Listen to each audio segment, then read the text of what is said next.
Hello everyone, and welcome to another amazing episode of The Joy of Being for busy working mums and women in business and beyond who are seeking to unplug from their worries and overwhelm to light up with insights and joy. I am Marina Pearson, your host, mum and effortless lifestyle coach. On this week's episode, we're doing things slightly differently. Welcome to the guest episode where I support a special and busy mum in business and beyond to get insight into an area of her life that she feels stuck in. If you enjoyed the show or had any questions, why not connect with me on Instagram at Marina Pearson? Look out for the show's meme and make a comment there, or just click on my story and ask me a question. Alternatively, you can find me on the Joy of Being Facebook group. And if you would like a more personalized touch to live a stress-free life, then why not find out more about the Joy of Being retreat, an intimate 4-day profound experience at a luxury venue in Javier, Spain, where you get to experience your inner calm and peace of mind by slowing down and making space. To find out more, email me at marina@marinapearson.com with Joy of Being retreat in the title. So today I get to interview the beautiful Naomi Woolfson for another special guest in coaching conversation. And she reached out to me actually when I posted up on Facebook to see if anybody would love to have an opportunity to get clarity in an area they feel stuck in. She is a mama of 2 beautiful kids, 3.5 and 19 months. But over that period of time, she's had numerous flare-ups of anxiety and overwhelm. And when we started to speak, I could tell that she was very anxious about getting her blogging up and running again, because she felt like she goes into the woods and she has these amazing ideas and gets home and she doesn't produce. So she has just now started to have a little bit more time back to her for herself since having her kids. She's like, I really want to get stuff done. And so we talked about that. We talked about whether that was really even necessary. We talked about how often we can put so much pressure on ourselves to achieve when in fact, is that what our body is really asking for? So we delved into the conversation around listening to our bodies. We talked about how creativity works and manifests, how it's possible to just rest if we need it without feeling like we're wasting time. I know for some of you that are probably listening in going, oh no, but I have to keep going. Well, there is a time and a place for that, but there's also a time and a place for us to rest and be okay with that. We also talked about how it's okay to change and shift how you do business, and that this business thing isn't something that has a hold over you. In fact, it's an expression of who you are, and so much more. I'm super excited to have her on here today, and I'm really looking forward to you also listening into the conversation of how she went from this place of judgment to a beautiful place of joy and playfulness. So enjoy. Naomi, I'm super excited to have you on here today as one of the guests, sort of the coaching conversations that I've introduced this year into the podcast. So tell me a little bit about where you find yourself right now, like what's been going on for you, and what would you love to get more clarity on during this conversation? Well, thank you very much for having me. I have 2 very small children, a 3.5-year-old and a 20-month-old. So I'm just coming out of the whole babyhood, continuous breastfeeding, waking through the night.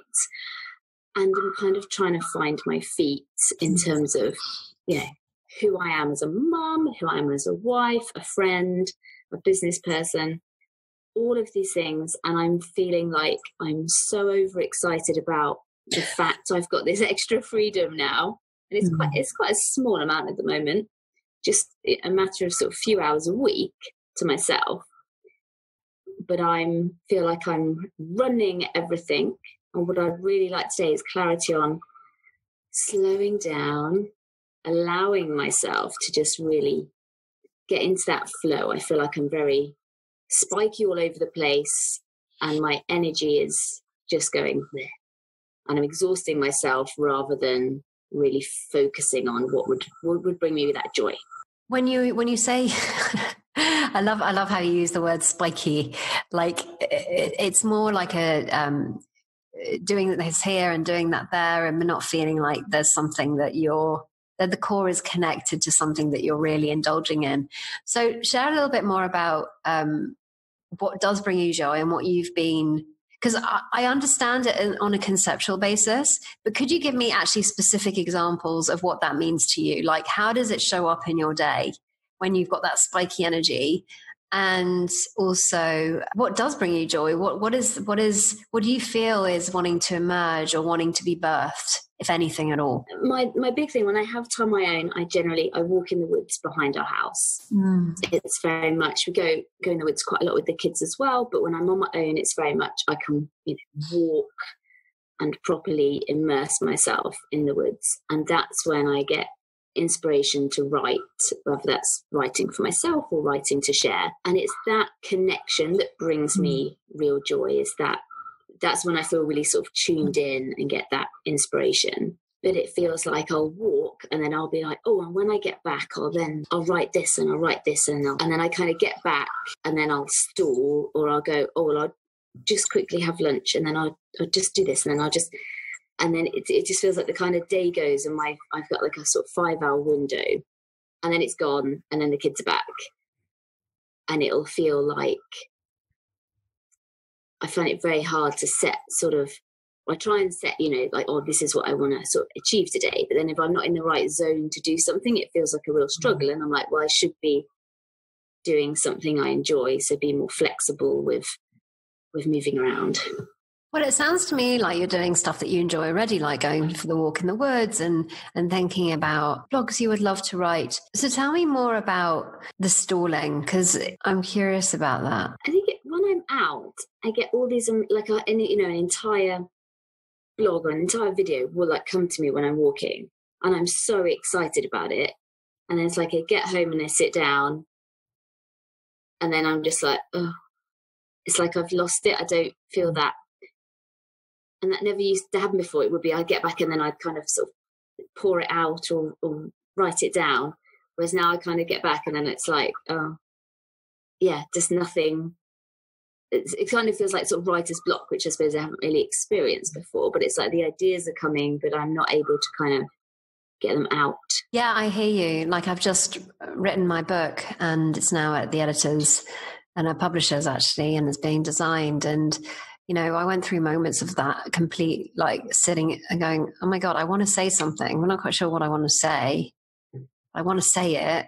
You know what? I'm just going to write it anyway. Because here's the interesting thing. Often I don't know about you, but I know that the creative process can often be quite messy. You have an idea in your head and then you just want to express it. And so what I've noticed is that when I've got something that I want to express and it doesn't necessarily come out, like I sit and it goes like, how am I supposed to now express this? I just write something. Like, it's really interesting. It's like you just write hello, or my name is whatever, a little note that you wanted to remember, like the idea, even just the summary of what you were thinking about. And that can often open the floodgates, because often we take the thinking that we have way too seriously. So we think, oh, the feeling that I'm in is about not me, like, writing. And actually what I've seen is if you just take one step, like our kids do, right? Like they don't have any idea of how to walk. Like, I know you and I didn't at some point, but they took little steps every day, and then suddenly they're taking the steps to do it. So I've kind of like seen that the creative process is actually quite similar. Sometimes they fall flat on their face, but then they get up and they go again, because it's not necessarily about the outcome. It's more about just the sheer pleasure of the experience. I think that's an issue. It's like before, it's always felt joyous, and it feels like for the first time it's feeling sticky. And I'm like, well, if I'm not enjoying it, why am I trying to do it? I suppose that's the point. It's like, oh, I'll wait until I'm feeling back in the mood. But obviously then the kids are back and they want their tea, and it's like, oh, back in mum mood. What if you could do it regardless of how you feel? Yeah, I think that's what it is. I think that, that momentum. Like, I was talking to a friend of mine the other day. She was like, oh, she's on Tinder, right? And she decided that she was going to swipe right. And she went out on a date where she basically liked this guy. And then she's like, oh, I've got a date on Sunday. And I'm like, oh, great. That's amazing. She's like, yeah, I don't think I'm going to go. Nah, I'm not going to bother. But you were so excited. And she's like, yeah, no, but I'm not feeling it. And I said, have you ever been in that, in a mode where you plan this big night out and you suddenly go, oh, I'm just not in the mood to go out. You still like resentfully get dressed and you go out, and then you have an amazing time. Yeah. Because the truth of the matter is our experience is just moment to moment. So you might be feeling that in that moment, but it says nothing about what you're going to be creating or how you're going to create it or whether you like it or not. it's just thought coming in and out like clouds, you know? So it's moment to moment. I'm sure you've seen this with your kids. It's like literally, you can see it so well with them. It's literally one moment they're in it, and the next moment they're having a massive tantrum, then they calm down again. So it's a constant data feed of thinking that shows up in our consciousness. So yeah, what if you didn't need to take that sort of feeling seriously? Like, what do you think might be some of the implications for you if you didn't? Oh, I like that. Yeah, that feels really nice. That it's like, because I start doing that, like yeah, I've basically so I've got lots of, you know, sort of journal entries that are just, yeah, they're like, oh, this is the gem of the idea, and then it, you know, needs sort of expanding and sort of turning into something rather than just notes. And yeah, that feels quite nice to go, well, I can just start, and then yeah, if it's crap, I can just delete it, like, rather than it, like, you know, like, rather than being like, oh no, I've written something awful, just be like, I could just go delete. Like, that feels really nice to be really, like, I think that's the thing, I'm putting so much pressure on it, because I'm like, I love this and this is what I want to be doing, and then I'm back to like, oh, is this how I should be spending this, like, this precious time away from my children? I'm putting so much pressure on myself that it's like, the kids aren't here. I need to maximize the joy, maximize the sort of like suck the life out of these moments, because they're only a few hours. And what I'm trying to do, like, so today before the call, I was like, I've got 40 minutes, you know, oh, what could I do? And I was like, well, I'll go and lie down for 40 minutes and just look at the trees. And that's something that's very sort of new for me, that I'm feeling my body needs. And it was like, oh, this whole 40 minutes I'm spent lying down. But that's what I needed to be, you know, to come to this call refreshed. And that's so funny. And, you know, because there's almost like the sense of like lying down as if like there's something wrong with that. Exactly. That is another thing. I'm like, oh my, you know, that's a waste of time to rest. That's what it feels like. You know what comes to mind actually is this. I used to have a coach that used to work with top athletes, right? And this notion of resting was like, this was back in, I don't know, about 8 or 9 years ago, where I was just like always on the go. I didn't have children at the time. This notion of resting was very much like you. It was like, this is a waste of time. Like, I could be doing so much with my time, right? But he said something really cool, which was that professional athletes actually need rest time for them to perform better. And that really stuck in my head, because it was like, oh, rest time is actually necessary for good performance. Yeah. To restart. And I don't know about you, but often we get our best ideas when we're just chilling. Like when I go for walks, and you're saying when you're out on the walk or whatever, nothing is a waste of time unless we think it is.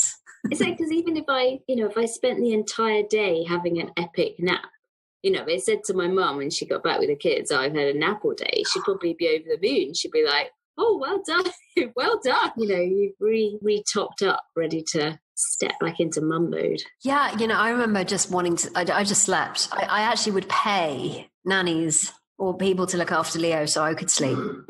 I think because I've done that now, I've been in that zone for so long that I literally, I would get childcare so I could sleep during the day, so I could breastfeed through the night. Yeah.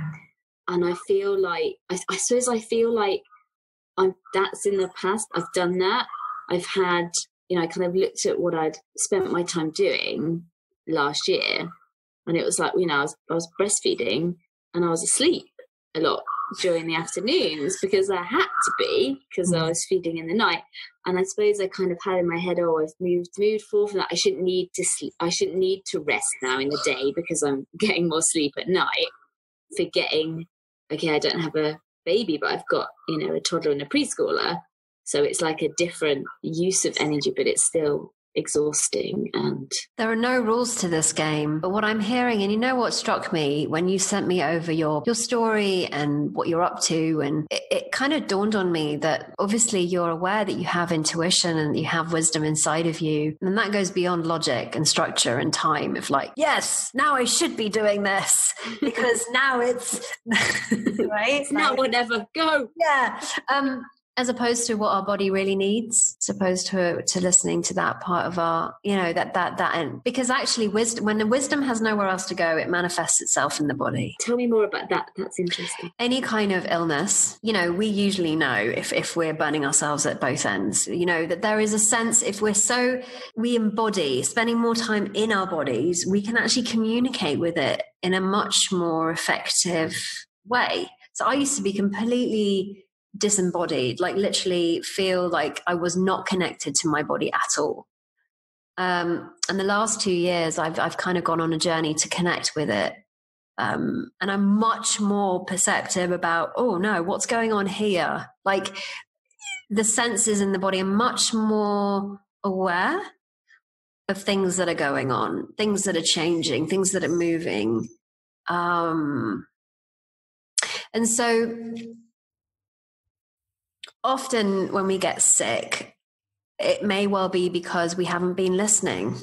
The signs have been there, right? Like we plug ourselves with coffee so we can make it through the day, or and I'm saying there's nothing wrong with that. You know, people metabolize coffee in a different ways, but certainly, like when I had Leo, I was absolutely exhausted and I was attempting to work. And in hindsight, what I should have done is just really listen, tune in and just go, my body actually really needs support here. And I wasn't listening. I was just drinking copious amounts of coffee, eating lots of chocolate. And it turns out that I had a lot of parasites and bacteria in my gut and what have you. And it was only 2 years on when I suddenly thought, hang on a second, every time Leo gets sick, I get sick. This isn't quite right. And I don't want to have to live this way. But it took me 2 years to kind of go, okay, let me listen in. So what I'm saying is there are always signs, right? Regardless, signs, nudges, whispers, maybe slaps around the face. Yeah. But our body's always speaking to us, right? So sometimes it has to actually speak to us really loudly by, you know, going, yeah, well, now you need to just stop. Yeah, you just need to stop now. Or you need to change your diet or whatever it might be. But it usually, the last bit is coming up with some sort of ailment to kind of go, okay, my body's speaking to me now really quite loudly, so I can't ignore it anymore. Does that make sense? Yeah, I definitely have been in that position a couple of times in the past. That's something I think I'm really aware of. And it feels like the flip side of that as well, because you're saying about the sort of the wisdom that needs to somewhere to go. It's kind of, I feel like if I'm not connecting and sort of tuning in with that inspiration, it does feel like something's kind of missing.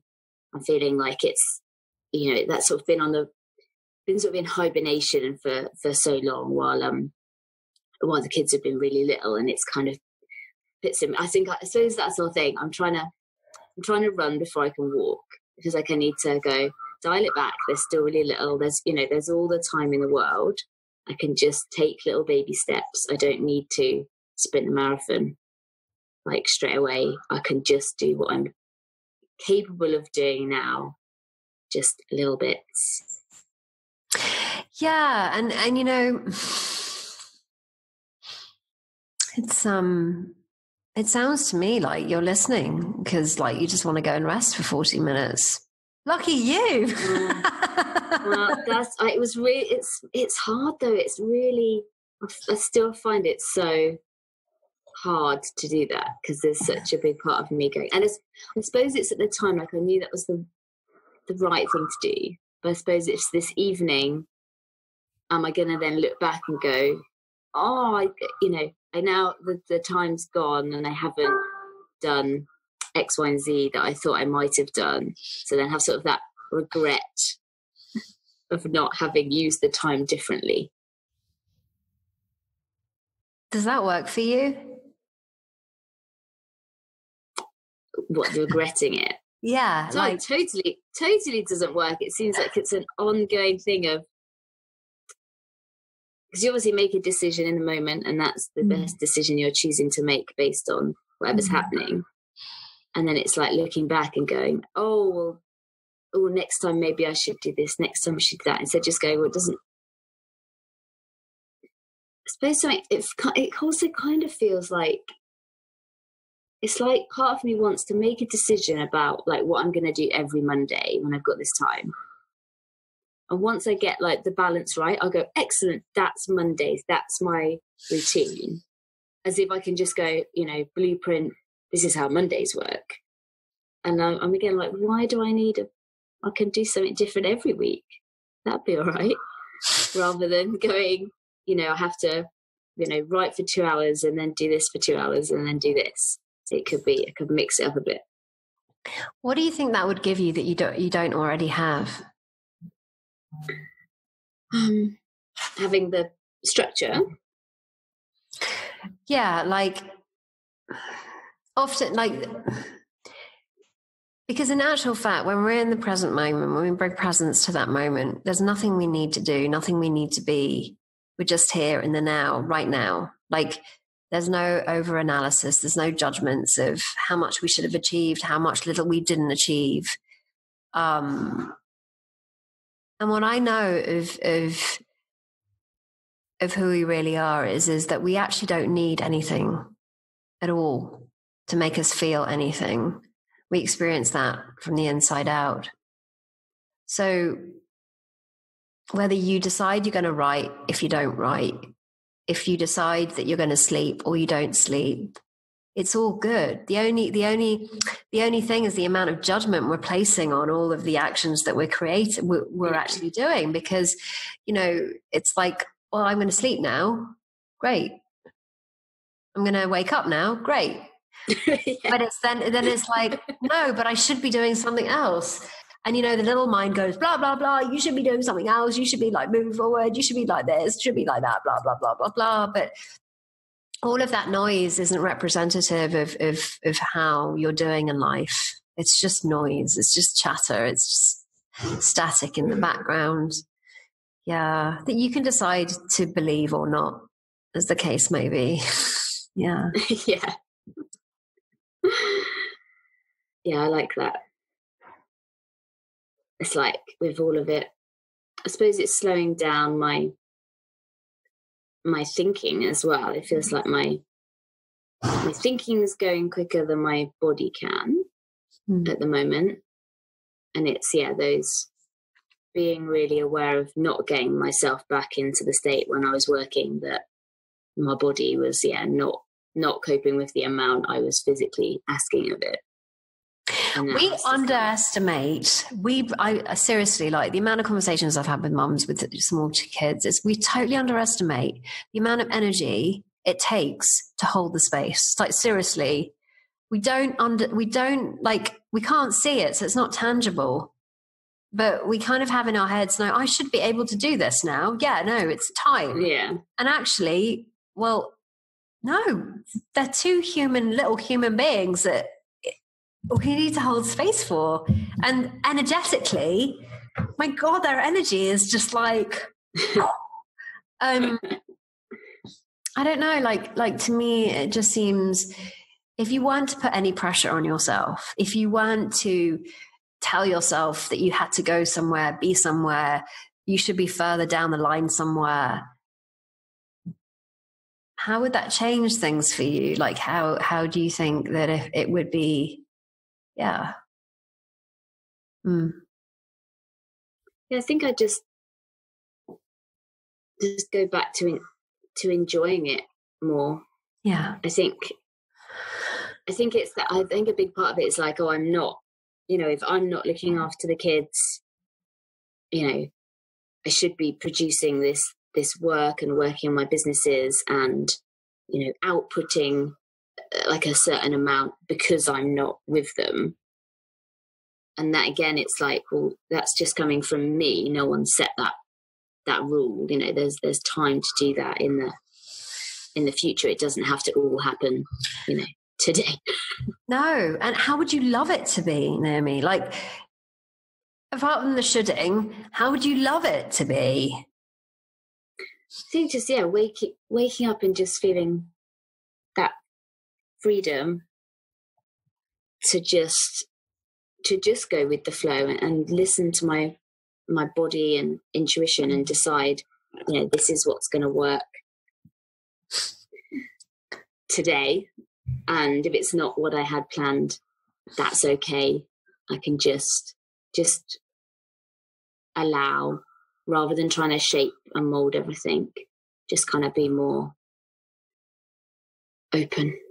So one of my words this year is expansion, but the other one is rest. And when they first sort of came up, I was like, they're kind of contradictory, but then I realized actually I can kind of expand into have more space around everything instead of trying to, you know, compartmentalize everything and go, oh, I've got this window and this window and little boxes of time, and trying to, you know, all my friends know me as when I'm the planner. And like yesterday, I had a friend round in the morning, met 2 friends for a walk and early dinner, then met another friend for a swim. And I just arrived at the swim and I was like, hi, I planned too much again today. And she was like, you do that. And I was like, I know. And I keep thinking I'm winding it back. And I was like, oh, I only planned 3 things in one day. And I was like, there's too many things. It was all really enjoyable and fun. But obviously then today I'm very, very tired. And it's like I put 3 days worth of activities in one day. So I need a couple of days to recoup. Yeah.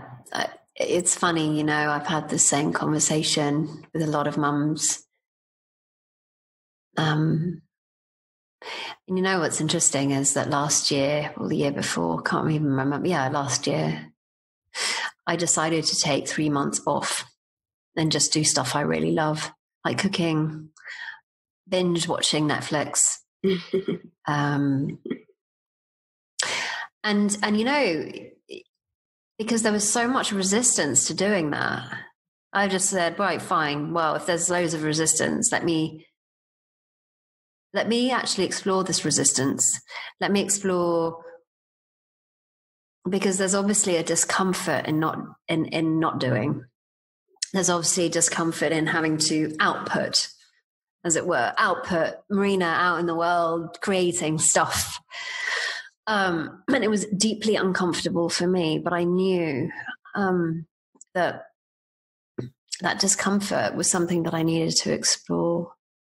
So yeah, I just cooked. I binge watched Netflix. I slept. I joined a choir.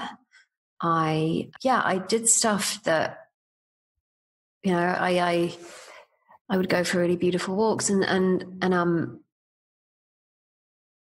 as I said, it was deeply uncomfortable for the first sort of 3 weeks, and then over time I really started to sense I had this slowing down coming on. And now it's really interesting because having come out of that, because the beginning of the year towards the end of the year was quite slow, and then boom, went back into creation mode again. And I've come round to January and I was like, oh my God, I feel like I've been on this kind of holding pattern of creativity. And suddenly, boom, it just flowed again. And so I realized, okay, so creativity doesn't necessarily need to be consistent. No. Yeah. Like this rule that it has to be consistent, and like always keeping the game. And yeah, no. I've realized that creativity doesn't necessarily is not actually consistent, and it comes when I don't know when it comes. It just comes. clarity of how you want, like where it needs to go and what you're being drawn to and who you're being drawn to. And at the beginning of this, literally in January, I was like, how am I going to get through this year? Because I was so exhausted. But suddenly things shift. The energy's back. I'm out doing stuff. So, but we're taught that we have to be consistent. We're taught that we have to show up. We're taught that we, and that may get us a result, but that's not everybody's rhythm. I like that. It feels like that's kind of also, it felt like I was like, I've, been putting myself back out there and sort of waking up my businesses, been sort of ticking over while I've been on maternity leave and the online stuff's been going. But I was like, now they need more of me put back into them and building up. And it feels like, because I made that decision, it's like, oh, I can't step back from that. And then that's really interesting. It's like, well, yeah, I can. Yeah, you can. Marina says it's fine. I wouldn't listen to me. I don't know what the hell I'm talking about. Don't listen to me. Listen to you. That's a wiser thing to do. Yeah, I like that. It just feels so much lighter. It's like, they're my businesses. It's my time. No one's going to go. Or even if someone did go, it's like, oh, hang on, you said you were going to do this and you hadn't. I'd just be like, oh, I had to have a nap. No one's going to really care. Naomi, remind me again what you do. So I support women through to and through their journey to motherhood. So I started with Embrace Fertility when I first trained as a cognitive hypnotherapist. Mm-hmm. And then when I got pregnant, I started Embrace Bumps a Baby because I was horrifically scared of giving birth. So, added to my training and did hypnobirthing. And then obviously now I have my kids and the ladies that have sort of been with me through infertility and birth. We're now all still together and they've also got kids about the same age as me. We've all got young toddlers and preschoolers. So now starting to support them, and it's all I pretty much write about my own experiences and share what's working for me, and we're quite a sort of collaborative group. Funny, something that kind of came to mind. The reason why I asked you is because I'd already read your bio, what you sent through, and it's almost like when we live our life in the way we want to live it, we give others permission to do the same, and that to me is like. And I'm not saying that we always live it in the way that we want to, because we have moments of insecurity. Of course we do. It's just part of the human experience, or just being in the experience of life. One thing that one of my mentors always said to me was, Marina, but you live the life, you live the life that you want to live. And that, and you make others see that that's possible. There's also a permission piece here, almost like for you to kind of to realize that actually the way you want to live it is very inspiring to others. So if you want to go and have a nap, well, I'm sure there are lots of mums beating themselves up about having a nap. Well, no, let's nap together. Just create a nap challenge for 7 days. Like, how many of you actually napped and didn't feel bad about it? Like, you napped because you needed it, as opposed to you napped and then beat yourself up about the fact that you napped. Yeah, I love napping. By the way, napping, that is the thing, is it? Someone is also like, oh, if you've got, when you're so tired and you're in it with the kids and you can't even do a long blink because the toddler prizes your eyes open, mummy, why are your eyes closed? In that moment, if someone had just walked in and gone, I'll just take these children away so you can sleep, you would obviously just do that, and then it suddenly feels like I have that opportunity, but it's like, no, it's like, oh, should. It's like, well, no, I can. Yeah, it's all about choice, and I really like that. It's like, the whole point of me writing about what I'm going through is to hope that it gives me clarity by writing it, and then I'm like, well, this could just stay in my journal, or if I share it, then generally there'll be people going, oh yes, I'm feeling that. So then it's like, it's that it's all valid. It's all valid. It's that the shitting is valid, the feeling shit is valid. It's all valid, and can be very, very useful. I didn't used to think this, and it's interesting. Like, I interviewed a few bloggers, one who was Lizzie Petrone, and we talked about Me Too and talked about how when we share those moments of vulnerability and we share the shit moments, we share those moments of like, I've beating myself up all the fucking time. Who else? You know, it's like, me too. Yeah, me too. I'm there. I'm with you. I'm with you. All the time. It kind of like, to me, it's like that union of humanity. It's like we're all muddling through life, right? We're all muddling through this thing that we call life and this experience that we're having. And sometimes it's deeply uncomfortable and sometimes it's, you know, deeply rewarding. But all of us are going through it. Nobody is having a different experience. Like, we're all having the same experience. We all experience life in the same way through our thinking. And yeah, it's totally valid. That's the freedom of being able to write and share is it's okay to have those shit days. It's okay to beat yourself up because it's just part of the experience we're in. So carte blanche to beat yourself up, carte blanche to shit yourself all over the place. Because often we go, oh, I shouldn't be shitting myself. Yeah, exactly. It's like, I shouldn't be shitting. I shouldn't be shitting. And I've got something else to beat myself up about. I'm going to put that on my fridge in a minute. I like that. I shouldn't be shitting. I shouldn't be shitting. Well, who's to say you shouldn't be shitting? I don't know about you, but I have no control over the experience that I'm in. It just comes. And I think that's the thing as well, is feeling like when you're feeling really good, it's like you feel invincible and you're like, oh, like, this is it. This is how I just want to feel like all the time because it feels so amazing. And then, 15 minutes later, you can be like, oh, and, you have a bit of an energy slump and then you're like, oh, and then, but you're going to go back, it's like, that's okay. That's just, I really like how you say about things being uncomfortable. I really like that word rather than it being like, oh, it's negative or it's bad or it's, it's just this discomfort. And that just feels a lot nicer than it's like, oh, everything's awful. It's always just a bit uncomfortable at the moment, which kind of, to me, really indicates, oh, it's going to get comfortable again rather than it being this sort of really black and white. Something that I've found that's really been really helpful for me is to know that I am the observer of my thinking and to know that I am not the body that I'm in. There is this I that I think I am. Marina lives in Spain. She's a mother. She's this sort of person. She travels. She does all of that. She does things. At some point, I was very wrapped up with the identity of Marina Pearson. And over time, that identity has loosened a little bit. So there is this person doing things. I show up and things get done or they don't get done. But the thinking that I'm in and the feelings that show up as a result of the thinking that I'm in says nothing about who I really am. I've found that to be really, really helpful.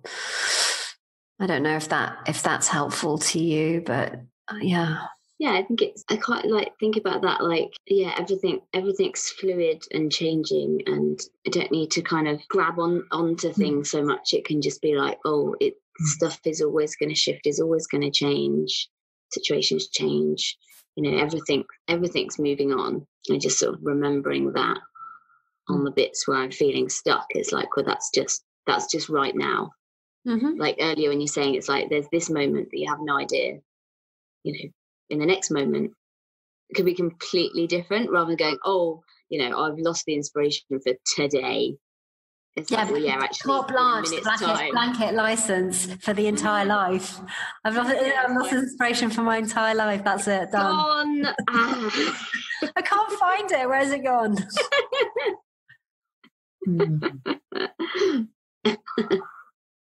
But you can still take action regardless. I mean, that's also been really helpful for me. Is it took me 4 years to finally actually bloody publish the book, and I'd write a bit and then I'd put it to one side and I'd feel deeply uncomfortable and then I'd beat myself up about it, and it was taking up so much of my bloody headspace. Like, seriously, it's like And now it's amazing what's happened as a result. It's done. It's moved on. I've given birth to it. And there's this space, like I'm no longer like, I just didn't realize how much space it was taking up and how much energy it was also asking of me Yeah, there was a lot of overthinking around that. So, but there were moments where I didn't want to write, but I mean, the last bit, sort of October, November, when I was like, oh no, I have to read through this again and I have to change it, rewrite it, shift it. I don't like this. And it's quite interesting is like, I don't like this, therefore I'm not going to do it, rather than I don't like this, but I know that my experience of this changes and is constantly changing. Right. So I might as well just get on with it and do it anyway. And then you can come up the other. I think that sounds really nice, is that having that headspace that I'm spending a lot of time thinking about. Yeah. How instead of just doing things, sort of thinking about what I could do when I have the time or when I get there, and then thinking about what I might do later, instead of just going, well, right in this exact second of time, because that's all there is, what am I going to do right now? Like kids do. God, our kids are our biggest teachers, aren't they? Like literally, Leo's in one moment, then he's in the next, and then he's in the next, and then he's in the next. It's when you're trying to keep up and you're like, oops. Yeah, I know. So funny. I didn't realize this. So Leo, when he was 1.5, 2, would ask for something, and it would take me probably about 4 minutes to either get my stuff together and actually create it for him. And by the time the moment had passed, he didn't want it anymore. And I couldn't, and it was very frustrating for me, because it was like, well, you asked me for it. Why? And it's like, oh, he wanted it then, like literally 4 minutes ago, but now he doesn't want it anymore because the moment's passed. Just was so in that place at the minute. The other day, he's literally, covered in yogurt. He's eaten, bowl of yogurt with like cocoa on the top. Loved it. And he literally like handed me the bowl and he was like, oh, I want a biscuit. And I was like, well, you had yogurt. That was your choice. And he was like, I don't want yogurt. And I was like, well, you've had it. It's in the past. Like, it's gone. He's like, I don't want yogurt. And I was like, yeah, but it's in your tummy. And I was having this like debate with him. And I was like, what am I doing? He's 3.5. Like, I'm never going to win this argument. In his head, he's like, I don't want yogurt. I want a biscuit. That's all that's happening. And I was like, yeah, but yogurt or biscuit? The moment's gone. Yeah, the moment's gone. They're not interested in the moment that was just before, because it doesn't make any sense to them. Exactly. It like literally didn't exist. He was like, oh, I don't care. Yeah, well, it doesn't exist to them. But time is a massively made up concept. So we have to teach our kids about the future and the past. Like Leo had no concept of when tomorrow is. To me, that's fascinating. Like, we have to teach our kids, we have to indoctrinate them into an illusion that doesn't exist. I think that's really quite bizarre, right? And then try and unlearn it us. And then we have to unlearn it after we've indoctrinated our kids in doing it, so we can get through life. It's so weird. But yeah, so like, he only understands 5 sleeps or 2 sleeps or 1 sleep, or that he can manage. But still, they're in the present moment. They have no concept of time. And we didn't either. And so we've fabricated this concept of time so that we can muscle through life. It's very bizarre, very bizarre. And so that's when we get into trouble. It's like, oh, time's running out and I should have done more. And, Yeah, it's like, it's a made up concept. It's a made up concept. Yeah, totally. So I'm curious, Naomi, what have you heard today that's really been useful for you? The playfulness. That's what I'm really liking, is that whole, you've just reminded me to stop taking myself and stop taking my writing so seriously. It's like, I can just write whatever and then choose what to do with it. But be playful with my time. And I really like that coming back to like, everything could change literally in a split second time. I think I get quite attached to how I'm feeling in a moment, and then I'm like, you get comfortable with like, oh, this is my feeling for the day, and it's like you kind of wear it like a jacket, and it's like, well, I can just shrug that off and go into the next moment. So like, I think that thing of sort of modeling the kids more and going, I feel like I was saying at the beginning about being really spiky all over the place and needing this clarity and needing to be more defined, but actually in a way I don't. I think that's part of the issues. I'm saying, I need this. I should be doing this. Whereas actually, I don't. It's like I can just go with the flow and just sort of see what happens. Be sort of open to whatever needs to. I also really liked your 3 months off to binge watch Netflix. Yeah, that sounds rather lovely.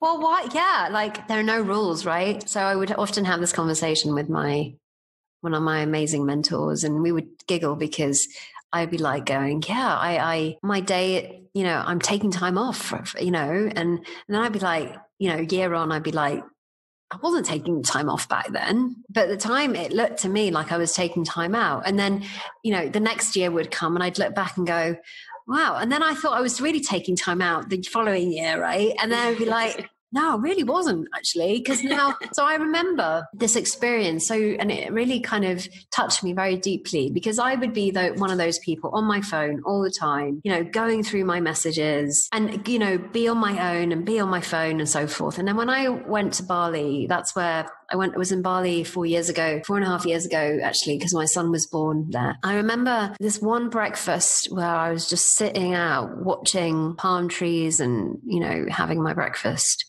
No phone, just being in the moment.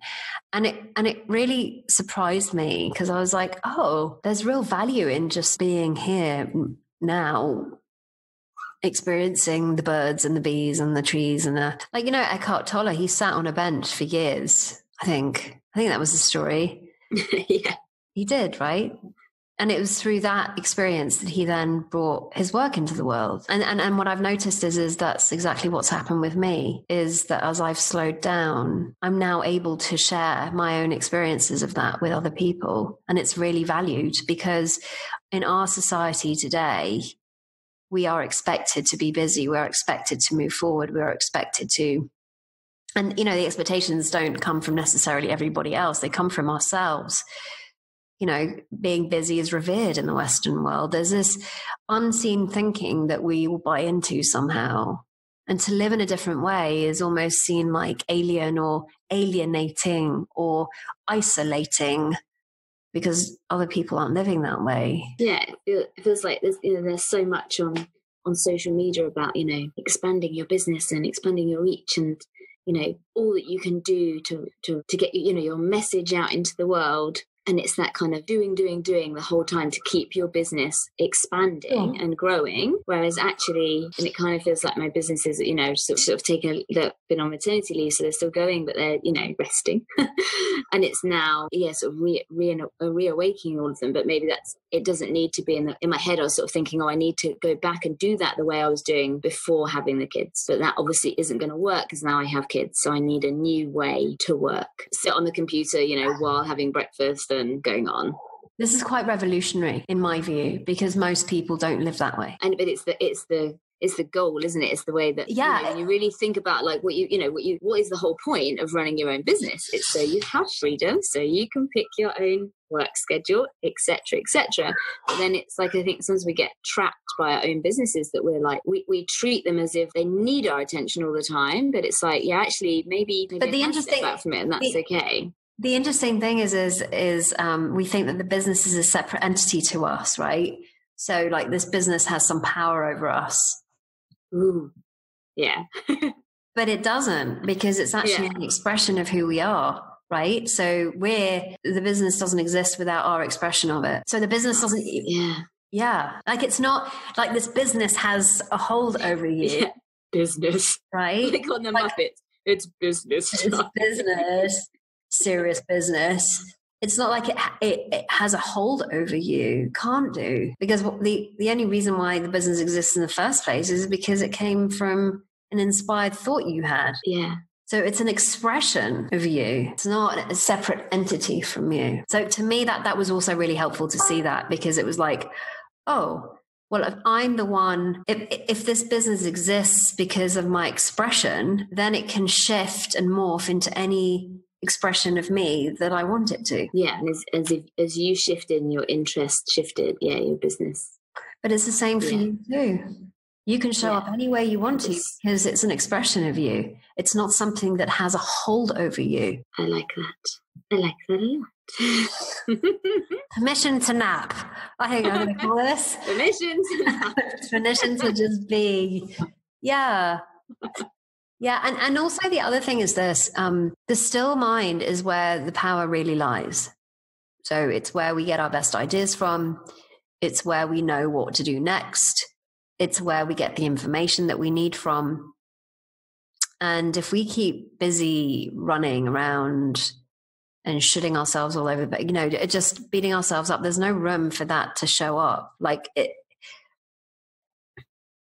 slowing down, stillness, is a really undervalued resource. Yeah. And that's the thing, none of Embrace Fertility wouldn't exist if I hadn't just shut up. Because it was my journal. It was when I started meditating, that's when I started getting this inspiration and started writing. And then was like, I'll just sort of put this out there because this feels very different to what's on all of the infertility forums and doom and gloom and everyone sort of sharing all the negatives. I was like, there were these little moments of inspiration and these little moments of like, oh, maybe my body needs this. Maybe my body is missing this. And I think because it's now turned into a business, I've kind of given it this hat of the business. And it's like, it can just can go back to being playful that it was when it first started, and then it just kind of, it grew as my interest grew, and I decided to train and change careers. And I liken it to cooking. I love to cook, and I thought that running a business and cooking were different, but they're not. So they both need ingredients. They both have a recipe. They both have a recipe that you can follow. You may sometimes actually not need a recipe, just make it up. You've got the ingredients, so you can just make it up as you go along. But there's always a meal that gets presented at the end of it. Yeah. And sometimes the meal doesn't come out the way you wanted it to. But you know what to do next time. Add a little bit more salt, a little more pepper, possibly a little bit more, cilantro, if that's what you like. And you add it to your taste. And I had seen them completely separate, like business, cooking, but they're not. What if running a business is as easy as it's going into the kitchen to cook? Okay, fair enough. You might have teams, you might have people that you work with. But kind of the analogy, it was just like, it broke it down. It was like the form in which it was all coming in. Yeah. So, yeah. So Naomi, I'm aware that it's, I know that I could speak, hang out with you for hours because, this has been a really beautiful conversation. So I know I already asked you, but what would you be taking away from this conversation today that's really made a difference for you? The word that's really jumping at is playfulness. Yeah. And to step back and just the flow. That was why it was drawn to your post about these covers, that like what area are you feeling stuck in? What area do you want flow in? And it feels like by allowing flow in all areas, so more space, more time around what I'm doing, rather than trying to cram everything in. So I'm quiet more, but not just quiet on my own when I'm walking. More space around like the things I'm doing with the kids and the activities, and taking inspiration from them. That Jasper can change his mind 50 times in 4 seconds, and obviously he has no shoulds, no guilt, he's just like, that's just what I'm doing. Whereas as an adult, you're then like, oh no, I need to make a decision, I need to stick with it. Oh no, I don't. That's okay. You can just let it morph. Just as you create, you can uncreate, Yeah. That's what kind of came to me. Yeah. So Naomi, thank you so much. If anybody's listening in and they want to connect with you, how can they do that? So they can go to embracefertility.co.uk, embracebumptobaby.co.uk, or moremojoformums.co.uk. Nice. Well, it's been an absolute pleasure. And anybody, thank you so much. You're so welcome. And to anybody that's been listening, I hope you enjoyed it as much as I did, because I really did enjoy this conversation with Naomi. It was such a pleasure. It was really juicy, and I just felt really heartwarming. But yeah, so if you fancy getting clarity in an area of your life where you are stuck, don't hesitate to email me at marina@marinapearson.com, and we can have a very similar conversation like we did today. Until the next time, bye-bye for now. And there we have it, another incredible episode of The Joy of Being. And remember, if you'd like to come on the show to get clarity and flow in an area of your life that you feel stuck in, please email me at marina@marinapearson.com, sharing what you would love to get insights on. And remember, you can find me on Instagram at Marina Pearson, or my Facebook group, The Joy of Being. So until next week's episode,